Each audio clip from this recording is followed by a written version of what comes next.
Ребята, садитесь. С каким настроением вы пришли сегодня на урок? Хорошо.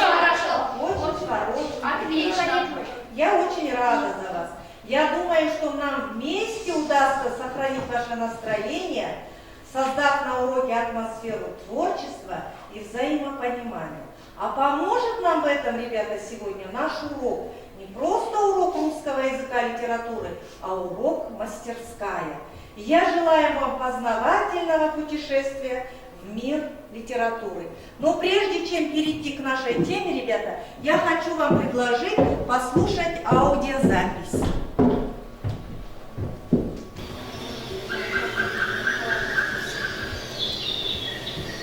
У меня к вам вопрос. Чьи это голоса и где мы их можем слышать? Так, Жангель, да? Я слышал звук лесных обитателей.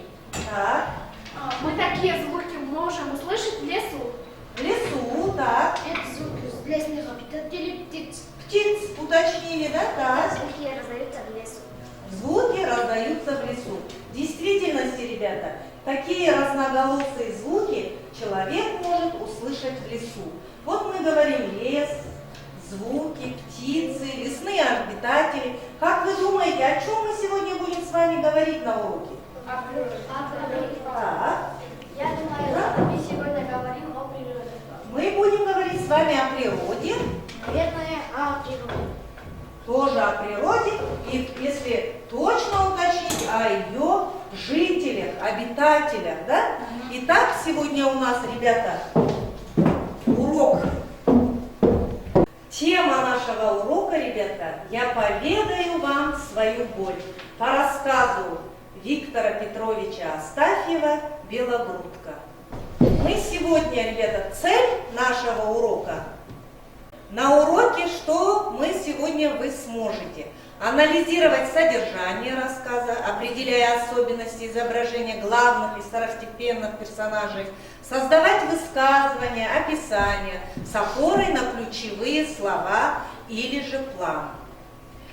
А как мы сможем достичь этой цели? Вам поможет, ребята, критерии, которые у вас на руках, и дескрипторы. Критерии – это наши цели, а дескрипторы, которые вам даны, это пути разрешения к нашим целям. Да? Что вы смогли на уроке сделать, что вам не удалось, вы сами самостоятельно будете их отмечать. Итак, ребята, прежде чем перейти к нашей теме, я хотела бы вам предложить описать вот эту куницу. Это белогрудая куница. Что вы можете рассказать о ней вот такой этой картине? Так. Эта белогрудка, она очень маленькая и пушистая. Арушан. Это очень маленькая и хитрая жена. Так. У нее грудь белая. У нее белая грудь, Мне Ярослав. кажется, она очень добрая, но чуть-чуть хитрая. Хитрая. Жамбулат. У него глаза черные и добрые. Анюра. Она серого цвета. Она серого цвета. Маржан. Она пушистая и милая. Пушистая и милая. Смотрите, по одному рисунку этого животного мы дали очень хорошую характеристику этому животному. А как вы думаете, ребята, может ли нанести вред человеку это животное? Нет, да, это очень такое доброе существо с добрыми глазами, как вы сказали, да? Поэтому сегодня речь, ребята, пойдет о ком? О белогрудке. Вот именно об этой кунице. Так, следующий этап нашей работы, ребята, нужно поработать над над словами. Подберите к иллюстрациям названия, используя слова для справок. Так, вот посмотрите картинки и к ним подберите более подходящие слова. Пожалуйста, как вы думаете, к какой картинке можно соотнести данное слово?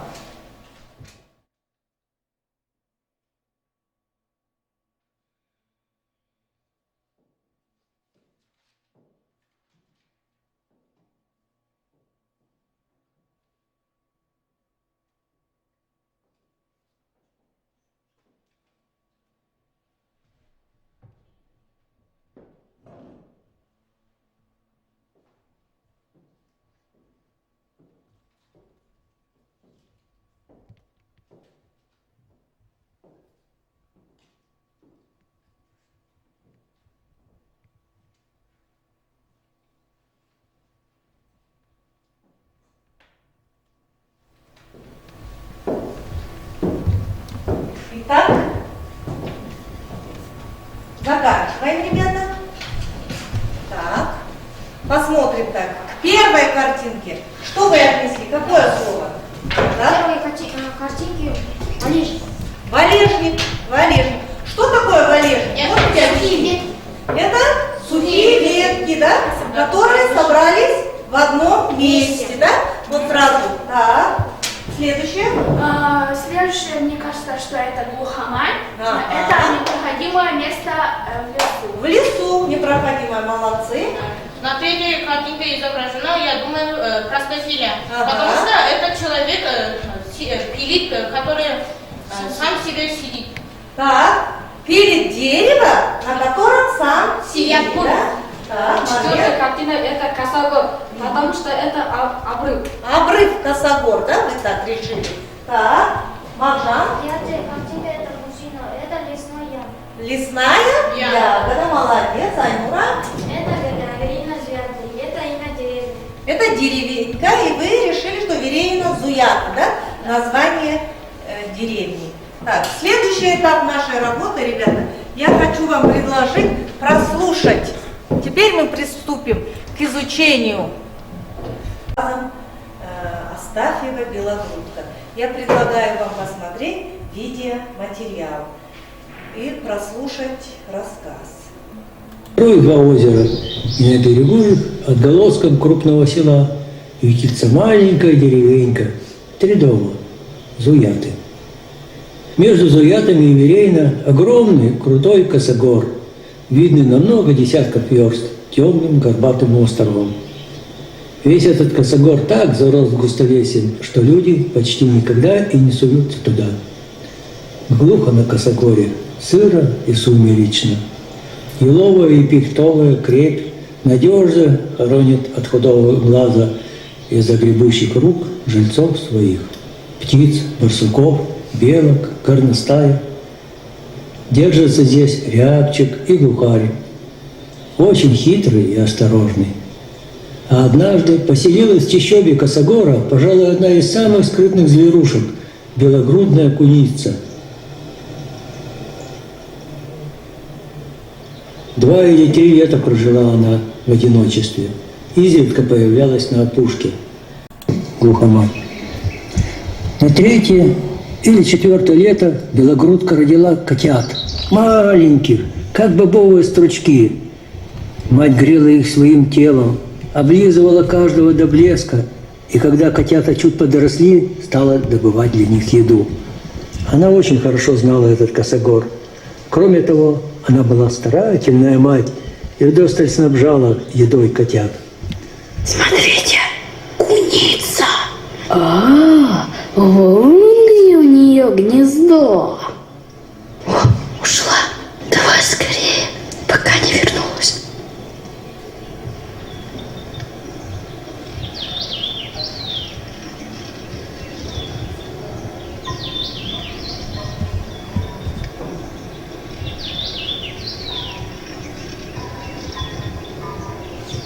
Котят не было. Если бы белогрудка умела кричать, закричала бы: «Пропали котята! Исчезли!» Белогрудка обследовала все по порядку и обнаружила, что вокруг ели топтались люди. И на дерево неловко лез человек, сдирая кору, обламывая сучки, оставляя разящий запах пота и грязи в складках коры.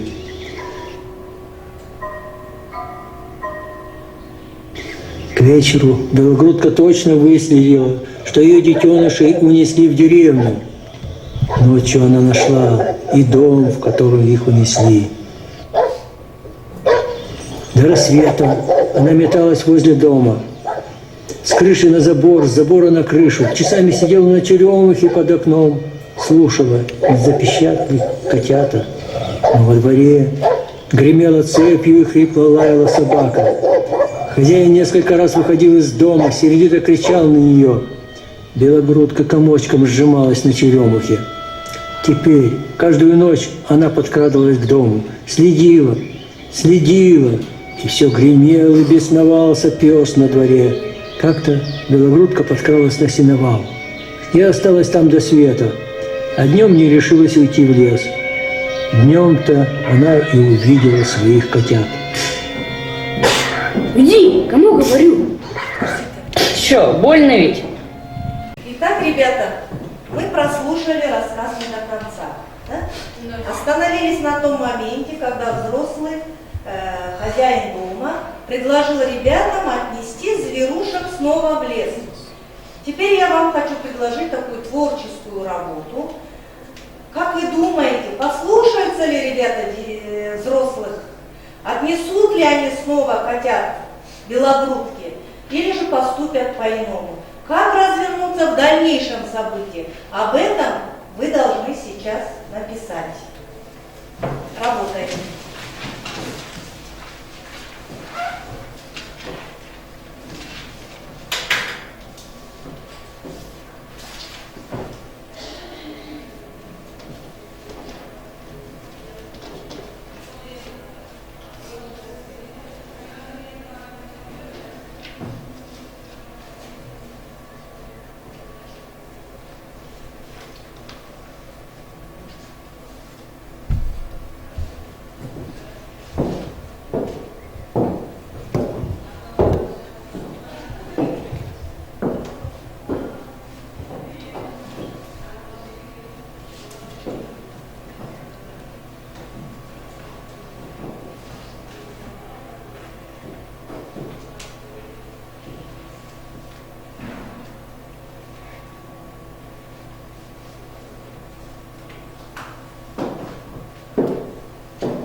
Ребята, заканчиваем, да?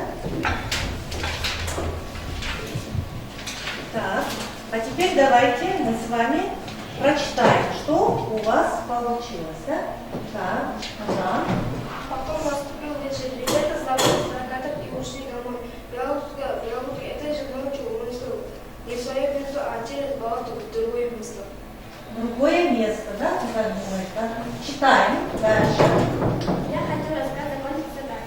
Дети решили вернуть котят, но они забыли гнездо, откуда взяли их. Дома блуждали в чаще леса и наконец-то решили их оставить. Белогрудка следила за ними. Она была счастлива, что котят вернули. Теперь она решила уйти далеко в лес, куда бы не смогли добраться жители. Очень хорошо, Ярослав.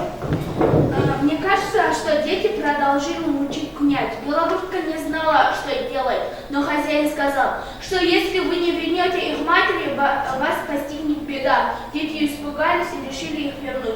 Через год у Белогрудки появилось новое потомство, и Белогрудка жила очень счастливо. Жабе, да? Я думаю, наверное, что мальчики не хотели расставаться с кунятами. И все-таки они решили их вернуть. Но они не смогли найти то место, откуда унесли зверушек. Оставили их в другое место. Их там все съели хищники. Через год у белогрудки снова появились потомства. И она была счастлива. Ага. Дети послушались взрослых и отнесли в лес. Им стало жалко котят. Они поняли, что поступили очень жестоко. Котят нашла белогрудка. Белогрудка жила счастлива своими котятами. Так. Хорошо. Ребятам стало жалко котят. Они подумали, а что если и нас отнимут у нашей матери? Когда белогрудка вернулась в гнездо, то увидела своих детей. Мать была счастлива. Есть еще желающие ребята? Очень у вас. Я думаю так, что дети послушались родителей и отнесли кунят по гнезду.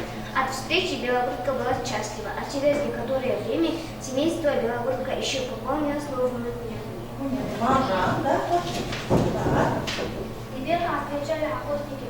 Нам с ними хорошо, и им с нами тоже. Когда охотник положил котят в стаю шапку и пошел туда, где был гнездо, он положил котят в гнездо и вернулся домой. Белогрудка шла за ним по пятам. Как только охотник ушел, мать пришла к себе в гнездо, где сидели ее дети. Она их долго вязала, затем покормила. Котята быстро выросли и уехал за ним. И были счастливы, да? Так, ребята, это ваша версия, да? Меня радует то, что у вас такое гуманное отношение к завершению этого текста. Вам всем хочется, чтобы белогрудка была счастлива, чтобы котята вернулись к своей маме, да? Так, а давайте теперь послушаем в действительности, как же произошли, как разворачивались события в рассказе Астафьева «Белогрудка». Кто мучает-то? Играет! Потом был тот страшный день, когда белогрудка снова затаилась на сарае и снова ждала мальчишек. Они появились на крыльце и о чем-то спорили. Даня, дай кому говорю. Сам Дань! Подоходи. Пират, на.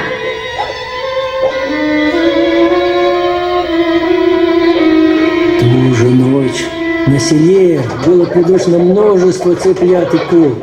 Утят, гуся находили в огородах и на улице задавленными. В крайних домах, что ближе к лесу, птица вовсе вылилась.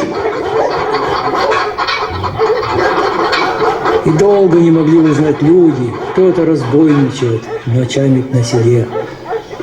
Но белогрудка совсем освирепела и стала появляться у домов даже днем и расправляться со всем, что было ей под силу. Бабы ахали, старухи крестились, мужики ругались. Это ж сатана! Накликали напасть. Белогрудку подкараулили, сшибли дробью, стопали возле старой церкви. Но белогрудка не погибла. Лишь 2 дробины попали ей под кожу, и она несколько дней таилась в гнезде, зализывала ранки. Когда она вылечила себя, то снова пришла к тому дому, куда ее будто на поводе тянули. Белогрудка еще не знала, что мальчишку, взявшего кунят, пороли ремнем и приказали отнести их обратно в гнездо. Но беззаботный мальчишка ленился лезть в лесную крепь, бросил кунят во вражке возле леса и ушел. Здесь их нашла и прикончила лиса. Белогрудка осиротела.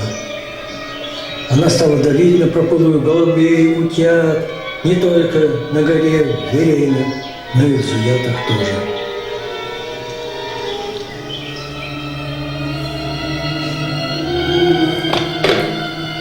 Вот ты где, сатана!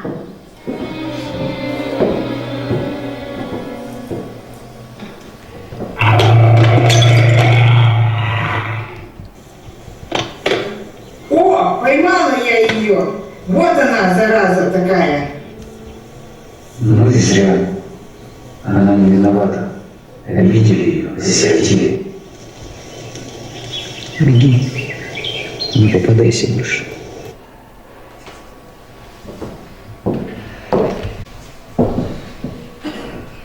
Вот именно так продолжается история Белогрудки. То есть ее дети погибают, да? Но это действительно реальная жизнь, ребята. И о такой реальности нужно говорить, чтобы мы не творили вот такое зло, которое совершили эти ребята. Как вы думаете, можно ли оправдать детей? Нет. Для чего они взяли этих котят? Поиграть, да? Как-то, поиграть с ними, побаловаться, да? Ни о чем не задумывались. А как вы думаете, любая ли вещь может стать в руках человека игрушкой? Нет. Нет, конечно. Не каждая вещь может стать игрушкой в руках человека, ребята. Поэтому, когда вы несете в дом ежа, топчете траву, срываете где-то цветок, ломаете ветку, берете откуда-то из разоренного гнезда птенцов, то тогда нужно задумываться, ребята, что вы совершаете преступление. А какое преступление? Вот именно об этом нам хотел показать автор этого рассказа. Да? То есть это боль, которую мы причиняем живому существу, природе, окружающему нас миру. Следующий этап нашей работы, ребята, я так думаю, что слушая этот рассказ, продолжение, да, истории Белогрудки, это, ребята, не конец. Как заканчивается история этой Белогрудки, мы об этом будем говорить на втором уроке, на следующем уроке. Поэтому я хочу, чтобы вы себе записали сейчас домашнее задание. Запишите домашнее задание. Как бы вы хотели, чтобы этот рассказ закончился? Напишите конец рассказа, свою версию. Тоже творческая работа. Предоставьте на следующем уроке свою версию рассказа. Можете работать, ребята, в группах, можете в парах, а можете индивидуально составить конец этой истории. Следующий этап нашей работы, я так думаю, ребята, когда вы слушали этот рассказ, историю Белогрудки, да, у каждого у вас были какие-то чувства, да? Эмоции, всплески эмоций. Вот эти эмоции я вам предлагаю, если вам предложить, выразить свои эмоции каким-то цветом определенным. Здесь я подобрала 4 цвета. Для вас 4 цвета. Вот вы можете из этих 4 цветов выбрать тот цвет, который соответствует вашим чувствам, вашей эмоции. Пожалуйста, подумайте и берите каждый себе свой цвет.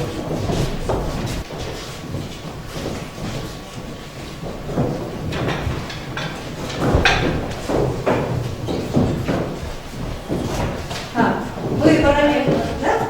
Теперь я хочу, ребята, чтобы вы дали объяснение, почему вы выбрали именно этот цвет. Я выбрала зеленый цвет, потому что в этом рассказе, несмотря не то, что он очень грустный, но есть добро. Например, доброта охотника, доброта хозяина. Молодец. Так, Аружан. Я выбрала желтый цвет, потому что желтый цвет означает какую-то надежду, что Белогрудка будет жить счастливо. Счастливо, так. Почему я выбрала красный цвет? Потому что это означает кровь, смерть. Это когда дети выбросили одного котенка, собаки, это очень жестоко. Да? Я выбрал зеленый цвет, потому что в этом рассказе есть хоть какое-то добро. Например, добро хозяина. Который отпустил, да, Белогрудку? Да. Я выбирала зеленый цвет, потому что я хочу всех таких, чтобы добро побеждало зло. Чтобы добро побеждало зло, да. Я выбрала черный цвет, потому что мне было жалко, когда умерли котята. Умерли котята. Потому что выбрала черный цвет, это злость, Белогрудка, смерть и тьма. Злость, смерть, да? Так. Я выбрала красный цвет, потому что было больно и грустно. Больно и грустно. Вот те чувства, которые вы испытали, да? Следующий этап, ребята, нашей работы такой. Мы будем работать с вами схематическими органайзерами. с ними вы уже знакомы, да? Мы не раз проделывали такую работу при изучении литературных рассказов. Поэтому сейчас я вам предлагаю разделиться на группы, объединиться черный и красный цвет в одну группу, зеленый и желтый цвет в другую группу. На две группы быстренько объединитесь.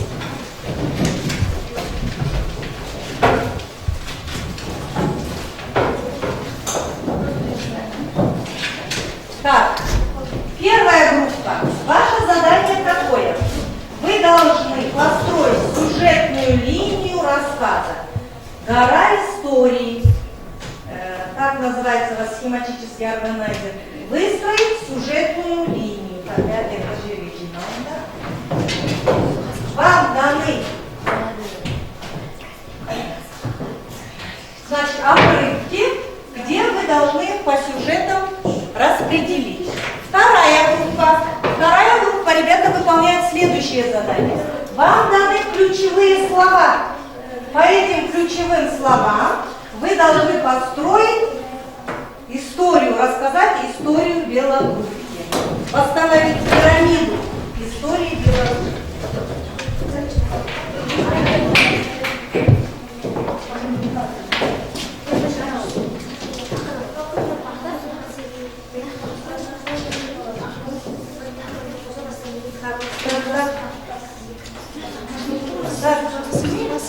Так, ребята.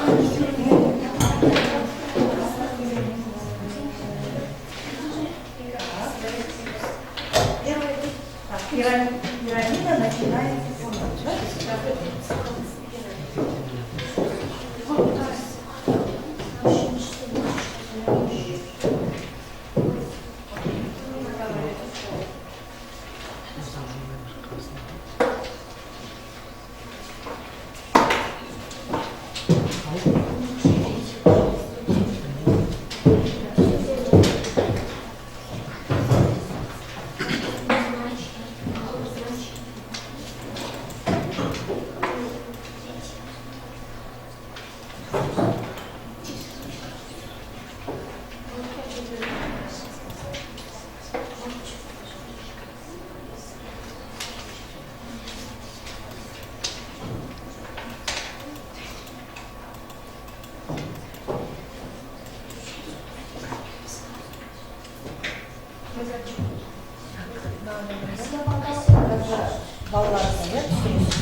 Ребята, время истекает, таймер нашего времени.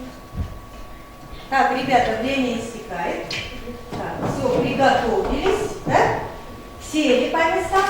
Сейчас защита ваших органайзеров. Пожалуйста, первая группа.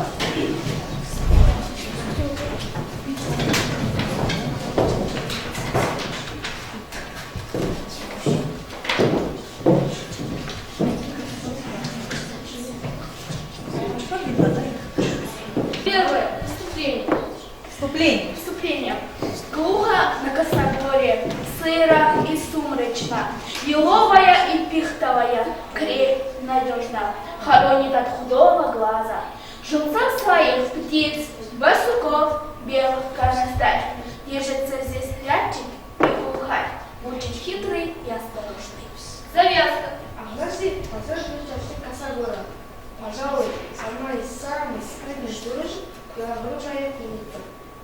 Развитие действия. На лета белогрудка родила котят. Маленьких, как голубые стручки. Ну как-то белогрудка взлетели веревки мальчишки, спустились с коней, по косогорам слетались. Кульминация. Гнездо было пустое. Белогрудка выронила из зубов добычу. Метнулась вверх по еле. Потом вниз, потом опять вверх. Котят не было. Если бы белогрудка умела кричать, закричала бы. Пропали котята, исчезли. Развязка. Белогрудку заключили в ящик. Он свирепо брызгал плоский брошен череп. Пришел хозяин, он был охотник. И когда жена рассказывала, что изловила куницу, заявил, ну и зря, она не виновата.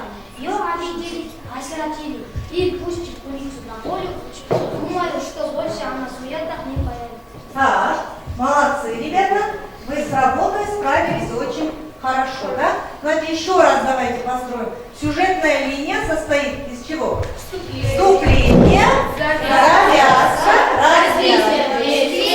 кульминация, развязка. Молодцы, садитесь. Так, вторая группа, пожалуйста. Так.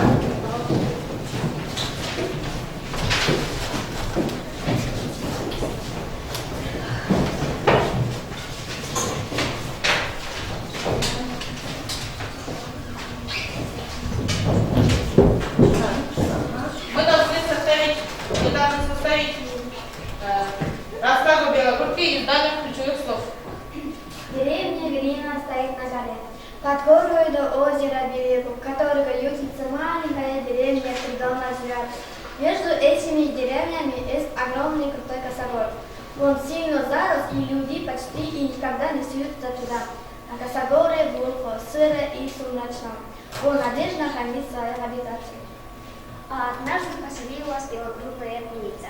Несколько лет прожила в одиночестве. На третье лето родила котят. Грела своим телом, облизывала до блеска и добывала и еду. Однажды ее выследили мальчишки из деревни. Она долго петляла по лесу, думала, что люди ушли, и облизнула своих котят и ушла. Когда она вернулась в гнездо было пустое. Если бы она умела кричать, она бы закричала, пропали котят, исчезли. Она обследовала место и поняла, что котят унесли деревню. Ночью она нашла дом, куда унесли его котят. На дворе лаяла собака. Она подкралась к дому и слушала, не запишат ли его котят. Как-то она осталась на сеновале и увидела своих котят. Мальчики внесли их на крыльцо, играли с ними, кормили их сырым мясом. Потом шел хозяин и сказал, зачем мучите зверюшу, отнесите их в гнездо. Потом был страшный день.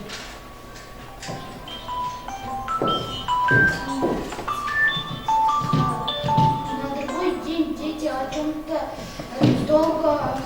спорили. И подруга мальчик взял хотя бы за лапу и выбросил от собаки. Она его села. Потом охотник его дострелил. Белогрудка лежала раненая в своем гнезде и решила себе. На другой день. Очень слышать. Попалась она в погребе, ее заключили в ящик. Когда охотник зашел в свой дом, он увидел белогрудку. И он сказал, ее обидели, осиротили и выпустил его на волю с надеждой, что она никогда не будет возвращаться. Так. Значит, вы, ребята, построили пирамиду истории, да, белогрудки? Молодцы. С заданием справились очень хорошо. Садитесь. Следующий этап нашей работы, ребята, это индивидуальная работа. На ваших партах я раздала вам карточки, в которых вы должны отметить верные и неверные утверждения. Отмечаем, а потом в конце урока вы их мне сдадите.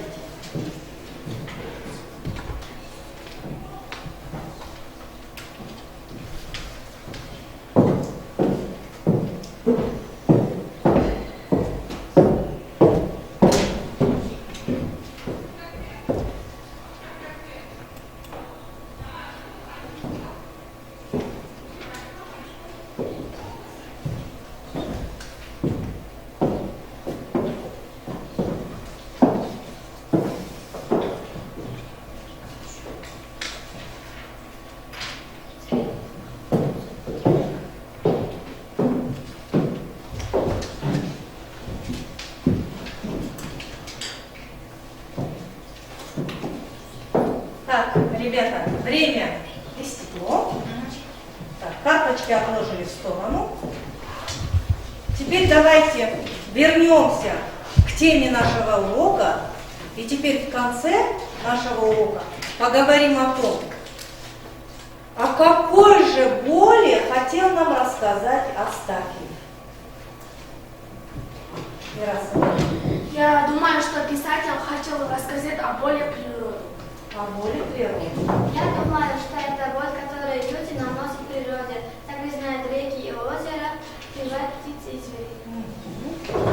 Это боль отношения современного человечества к природе. Например, они губят леса.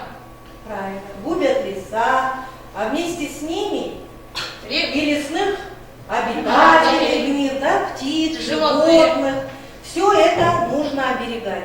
В действительности Астафьев говорил, что он для детей пишет со светлой радостью. И действительно, его рассказы, ребята, учат нас быть добрыми, милосердными, проявлять добро к окружающему миру, не уничтожать, как хозяева природы, а наоборот, умножать и передавать его по наследству следующему поколению.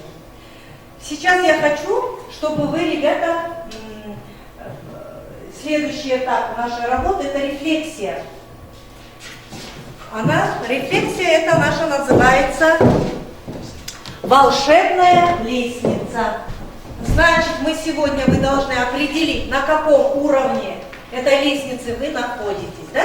Если вы выбираете красный цвет, я все понял. Если желтый цвет, у меня есть вопросы. И зеленый цвет, мне ничего не понравилось, я ничего не понял. Пожалуйста, выбирайте свой цвет и можете на нем написать свои пожелания.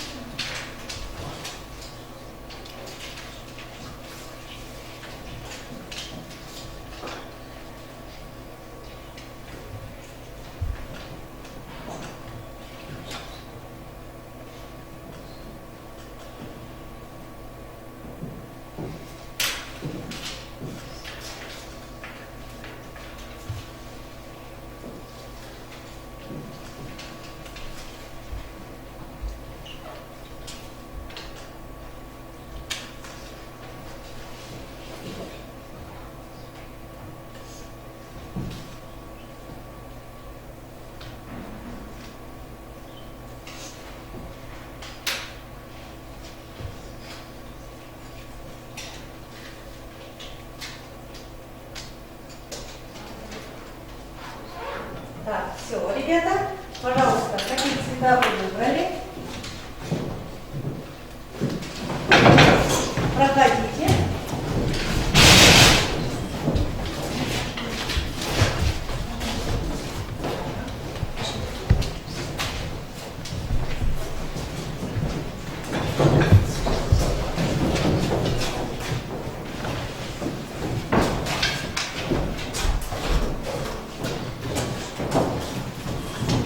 Так, кто из вас хочет прочитать то, что он написал сегодня?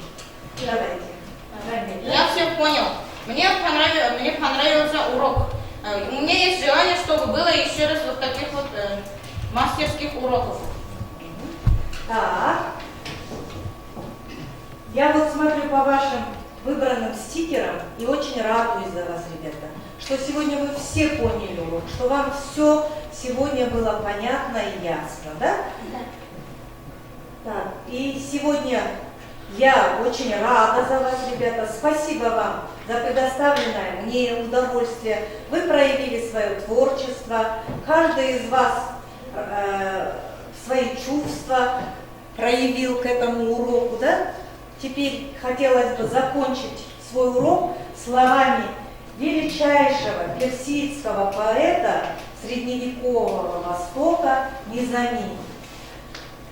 Добро и зло во власти всех людей, но зло творится без труда, добро творить трудней.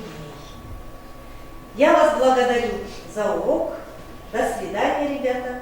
До следующей встречи.